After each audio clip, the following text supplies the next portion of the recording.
একদিকে ইরান আর অন্যদিকে Israel America হামলা পাল্টা হামলায় ক্ষতবিক্ষত মধ্যপ্রাচ্য।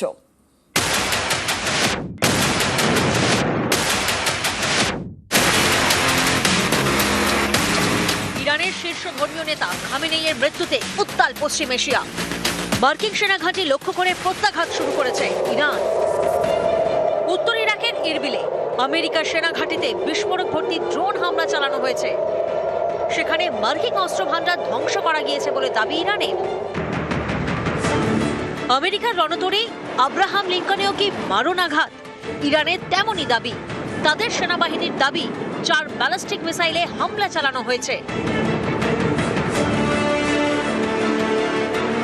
পশ্চিম এশিয়ার দ্বীপরাষ্ট্র সাইপ্রাসে পর মিসাইল অ্যাটাক করেছে ইরান। ব্রিটিশ বায়ুসেনার ঘাঁটিতেও হামলা চালায় তেহরান। সৌদি আরবের তেল শোধনাগারে ড্রোন হামলা করেছে ইরান। বাহরিনে আমেরিকার নৌসেনার ঘাঁটির রাডার স্টেশন উড়িয়ে দিয়েছে বলে দাবি ইরানের। সোমবার সকালে লেবাননের ইরান সমর্থিত সশস্ত্র গোষ্ঠী হিজবুল্লাহর সঙ্গে সংঘর্ষে জড়িয়ে পড়ে ইসরায়েল। ইসরায়েলের আয়রন বিমে তছনছ ইরান। ইরানের মিসাইল হামলা রুখে দিয়েছে ইসরায়েলের এয়ার ডিফেন্স সিস্টেম। হিজবুল্লাহ ছোড়া রকেটও আটকে দেয় আয়রন বিম। রবিবার রাতে ইসরায়েলকে নিশানা করে পর ড্রোন এবং ক্ষেপণাস্ত্র ছোড়ে হিজবুল্লাহ। সোমবার ভোর থেকে বেঞ্জামিন নেতানিয়াহুর বাহিনীও প্রত্যাঘাত শুরু করে। হিজবুল্লাহকে পাল্টা জবাব দিতে লেবাননের রাজধানী বেইরুটে হামলা চালায় ইসরায়েল। সোমবার ভোরে বেইরুটে বোমা ফেলে ইসরায়েল। হিজবুল্লাহর শীর্ষ নেতার মৃত্যু হয়েছে বলে দাবি করে ইসরায়েল।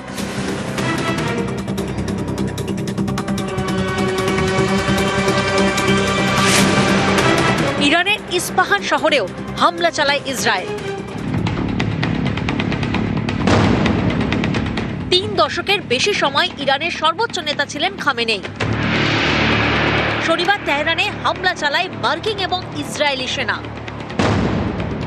মারা যান খামেনেই। তারপর থেকেই চলছে পশ্চিম Asia. All in a matter of literally minutes, Iran's formerly supreme leader, Ayatollah Khamenei, is dead. This wretched and vile man had the blood of hundreds and even thousands of Americans on his hands and was responsible for the slaughter of countless thousands of innocent people all across many countries. Combat operations continue at this time in full force, and they will continue until all of our objectives are achieved. We have very strong objectives. Israeli ও মার্কিন বাহিনী যৌথ হামলায় মুহুর্মুহু drone ক্ষেপণাস্ত্র আছড়ে পড়েছে Tehran সহ ইরানের বড় শহরগুলিতে। ইরান প্রত্যাঘাত করছে। পশ্চিম এশিয়া জুড়ে যুদ্ধের আবহ। সংযুক্ত আরব আমিরশাহীর দুবাই পর বিস্ফোরণে কাঁপছে।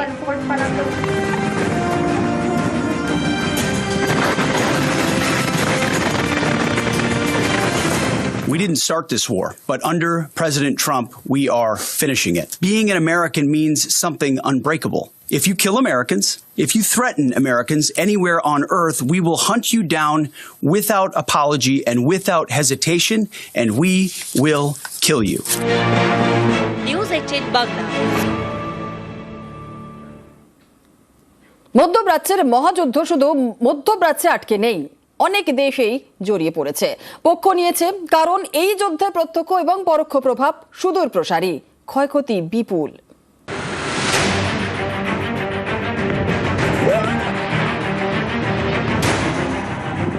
কুরুক্ষেত্র হোক বা ট্রয়, প্রথম ও দ্বিতীয় বিশ্বযুদ্ধ, প্রায় সব দেশকেই কোনো না কোনো পক্ষ নিতে হয়েছে। লাভ ক্ষতির অঙ্ক কষে এই যুদ্ধেও কেউ আমেরিকা ইসরায়েলের পাশে, কেউ আবার ইরানের পাশে। প্রকাশ্যে বা আড়াল থেকে ইসরায়েল ও আমেরিকা দীর্ঘদিনের বন্ধু রাষ্ট্র। গাজা হামলার সময় ট্রাম্প প্রকাশ্যেই সমর্থন জানিয়েছিলেন ইসরায়েলের প্রধানমন্ত্রী নেতানিয়াহুকে। অনেক আরব দেশই ইরানের বিরুদ্ধে যুদ্ধে আমেরিকা ইসরায়েলের পাশে দাঁড়িয়ে হাত শক্ত করছে।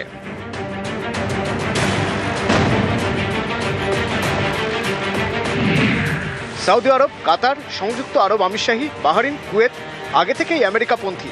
তারা সরাসরি ইরানকে একঘরে করে ফেলতে চাইছে। ফ্রান্স, জার্মানি ও ব্রিটেন জানিয়েছে ইরানের পাল্টা হামলা থামাতে তারা আমেরিকা ও ইসরায়েলের সঙ্গে কাজ করতে প্রস্তুত। এই তিন দেশের নেতারা এক যৌথ বিবৃতিতে এই অবস্থান জানিয়েছেন। বিবৃতিতে লেখা হয়েছে, ইরান যেভাবে নির্বিচারে ও মাত্রাতিরিক্ত ক্ষেপণাস্ত্র হামলা চালিয়েছে তা হতবাক করেছে। এসব হামলা ওই অঞ্চলের বিভিন্ন দেশের উপরে হয়েছে। এমনকি যেসব দেশ আমেরিকা ও ইসরায়েলের প্রাথমিক সামরিক অভিযানে জড়িত ছিল না তাদেরও নিশানা করা হয়েছে। আমেরিকা ইসরায়েলের পাশে দাঁড়িয়েছে বেলজিয়াম, কানাডা এবং ইউক্রেন। ইউরোপ এবং আরবের কিছু দেশ যেমন ইসরায়েল আমেরিকার পক্ষে, তেমনি ইরানের সমর্থনেও দাঁড়িয়েছে কিছু দেশ।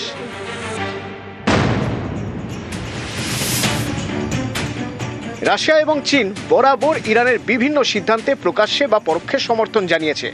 রাশিয়া ইরানকে রাডার সিস্টেম এবং মিসাইল সরবরাহ করে। খামেনেইয়ের হত্যার পর তীব্র প্রতিক্রিয়া জানান রুশ প্রেসিডেন্ট ভ্লাদিমির পুতিন। দেখেন, খামেনেই ও তার পরিবারের সদস্যদের হত্যাকাণ্ডের ঘটনায় গভীর শোকাহত। এটি একটি নৃশংস অমানবিক কাজ ও আন্তর্জাতিক মানবাধিকার আইনের প্রতি চরম অবজ্ঞা।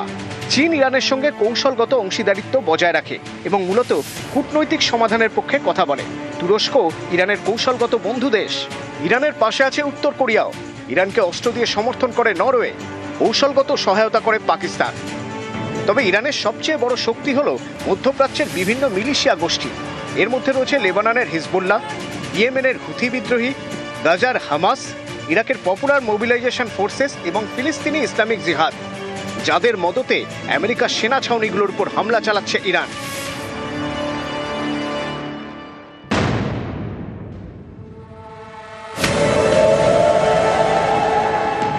ভারত শান্তির পক্ষে। মধ্যপ্রাচ্যে অশান্তি যত বাড়বে, ভারতেও তার প্রভাব বাড়বে। তাই দুই পক্ষকেই যুদ্ধ থেকে বিরত থাকতে আবেদন করেছে ভারত। ইসরায়েলের প্রধানমন্ত্রী বেঞ্জামিন নেতানিয়াহুকে ফোন করেছেন ভারতের প্রধানমন্ত্রী নরেন্দ্র মোদী।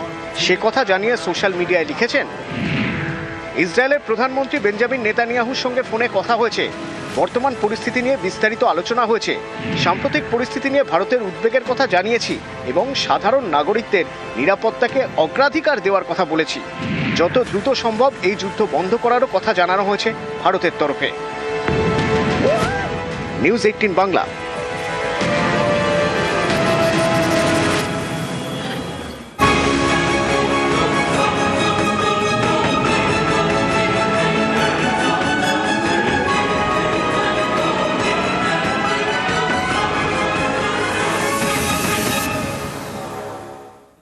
যুদ্ধের আগুনে জ্বালানিতেও আগুন। হরমুজ প্রণালী বন্ধ করে দিয়েছে ইরান। থমকে গিয়েছে তেল সরবরাহ, আর এতে ধাক্কা খেতে পারে ভারতের অর্থনীতি। জ্বালানি সহ জিনিসপত্রের দাম বাড়ার আশঙ্কা। মধ্যপ্রাচ্যে মহারণ। আমেরিকা এবং ইসরায়েলের হামলায় তছনছ ইরান। আমেরিকা ইরান যুদ্ধের আবহে বিশ্ববাজারে ক্রমশ বাড়ছে অশোধিত তেলের দাম। এই পরিস্থিতিতে হরমুজ প্রণালী বন্ধের কৌশল নিয়েছে ইরান। ওমান উপকূলে পরপর অয়েল ট্যাঙ্কারে হামলা চালিয়েছে ইরান। চলছে হরমুজ প্রণালী, থমকে তেল সরবরাহ, চড়ছে অপরিশোধিত তেলের দাম। এর আজকে এবার পড়তে চলেছে ভারতে। ইরান হরমুজ প্রণালী বন্ধ করায় প্রশ্নটা জোরালো হয়ে উঠছে। রাশিয়ার থেকে আমরা সস্তা একটা সময় তেল পেতাম, সেই সস্তার তেলটা বন্ধ করতে হবে। মধ্যপ্রাচ্য থেকে যে তেল যে দামে পাচ্ছিলাম সেটাও এখন পাবো না, কারণ দাম বেড়ে যাবে। ভেনেজুয়েলা থেকে কবে সেটেলমেন্ট করে তেল আসবে আমরা জানি না। ইম্পোর্ট কস্ট মেনলি হচ্ছে তেলের উপর নির্ভরশীল, তার কিন্তু কস্ট অফ ইনফ্লেশন বাড়তে বাধ্য। এই যুদ্ধ যদি খুব লম্বা টানে তাহলে কিন্তু তেলের দাম আরো বাড়বে এবং ইন্ডিয়ার পক্ষে যথেষ্ট ক্ষতিকারক এই তেলের দাম বেড়ে যাওয়া। তখনই কিন্তু ইন্ডিয়ান ইকোনমি আস্তে আস্তে কম্প্রেসড হয়ে যাবে, কারণ ইনফ্লেশন বেড়ে যাবে, কর্পোরেট রেজাল্টস খারাপ হতে শুরু করবে, জিনিসপত্রের দাম বেড়ে যাবে। হরমুজ প্রণালীকে বলা হয় বিশ্ব অর্থনীতির লাইফ লাইন। পারস্য উপসাগরে মাত্র 33 কিলোমিটার চওড়া জলপথ। এর গুরুত্ব অপরিসীম। এর উত্তরে ইরান, দক্ষিণে ওমান এবং সংযুক্ত আরব আমিরশাহী। পারস্য এবং ওমান উপসাগরের সঙ্গে আরব সাগরকে যুক্ত করে হরমুজ প্রণালী। এই প্রণালী দিয়ে সৌদি আরব, ইরান, কুয়েত এবং সংযুক্ত আরব আমিরশাহী থেকে অপরিশোধিত তেল রফতানি হয়। ভারতের চাহিদার 90% জ্বালানি আমদানি করতে হয়।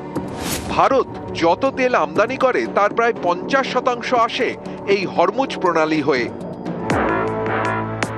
যুদ্ধের জেরে সেই হরমুজ প্রণালী দিয়ে তেল আমদানির ধাক্কা খেলে ভারতের জ্বালানির দামে আগুন লাগতে পারে।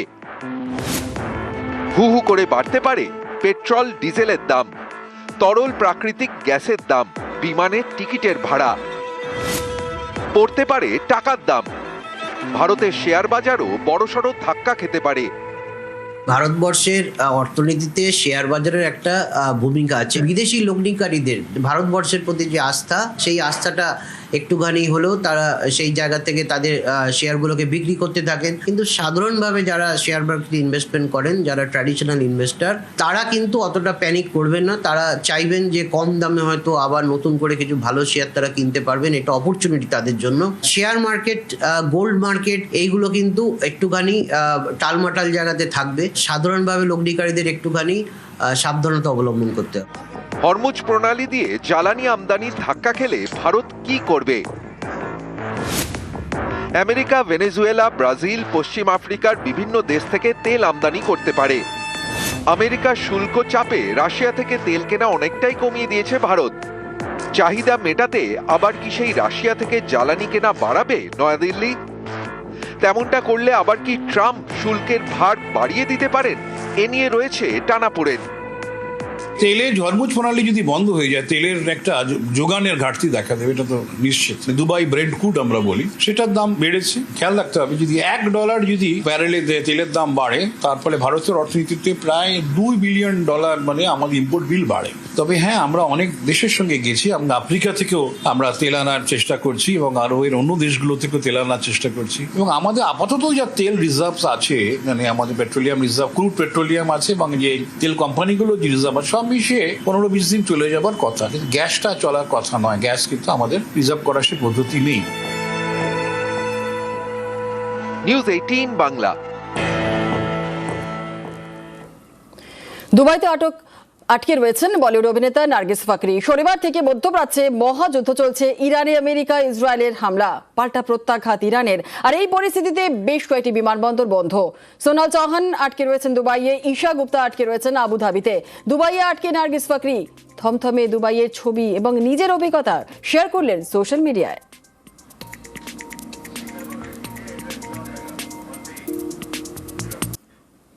পূর্ব মেদিনীপুরের রামনগরে সরকারি জমি দখল করে ক্লাব ঘর তৈরির অভিযোগ। শুধু তাই নয়, সেখানে নাকি অবৈধ নির্মাণ করে দোকানও ভাড়া দেওয়া হয়েছে। আর এই নিয়েই হাইকোর্টে মামলা করেছেন স্থানীয় বাসিন্দা। আর এদিকে জমি দখলে বাধা দেওয়ায় উত্তর দিনাজপুরের রায়গঞ্জে মহিলাকে মারধরের অভিযোগ উঠেছে।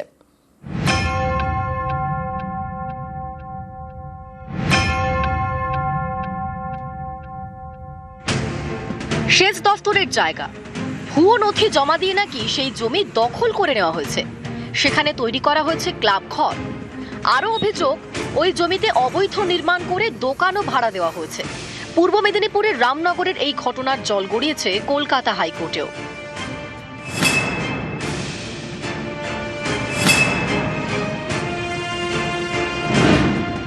স্থানীয়দের দাবি, রামনগর 2 ব্লকের মৈতনার কাঠপুল বাজারের খালপাড়া এলাকায় সেচ দফতরের একটি জমি রয়েছে।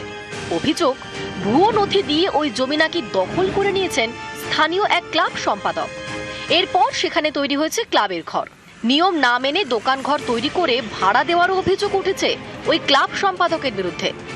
জমি পুনরুদ্ধারের দাবিতে হাইকোর্টে জনস্বার্থ মামলা করেছেন স্থানীয় বাসিন্দা। পূর্ব মেদিনীপুর ডিপিএসসির চেয়ারম্যান হাবিবুর রহমানের ভাই ওয়াসিম রহমান সরকারি খাস ইরিগেশন দপ্তর জমিতে ভূমি দপ্তরের কিছু অসৎ অফিসারদের সাথে যোগসাজশ করে বেআইনিভাবে সোনালী সংঘ ক্লাবের বিল্ডিং বানিয়েছে।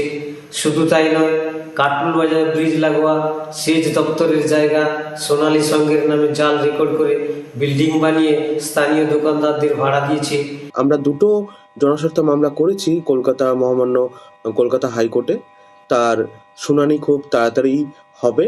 আমরা দাবি রাখছি যেন এই অবৈধ নির্মাণ সরকারি জমিতে বা সরকারি জমিতে মার্কেট করে যে তোলাবাজির চেষ্টা চলছে, ভাড়া নেওয়া হচ্ছে, এই সমস্ত বিষয়গুলো বন্ধ হোক।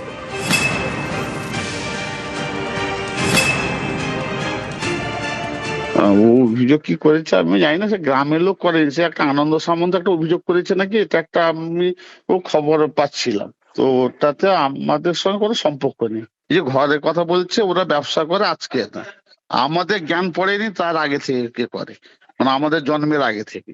আর সেখানে কোনো ক্লাব ঘরও নেই, ক্লাবের সঙ্গে কোনো সম্পর্ক নেই।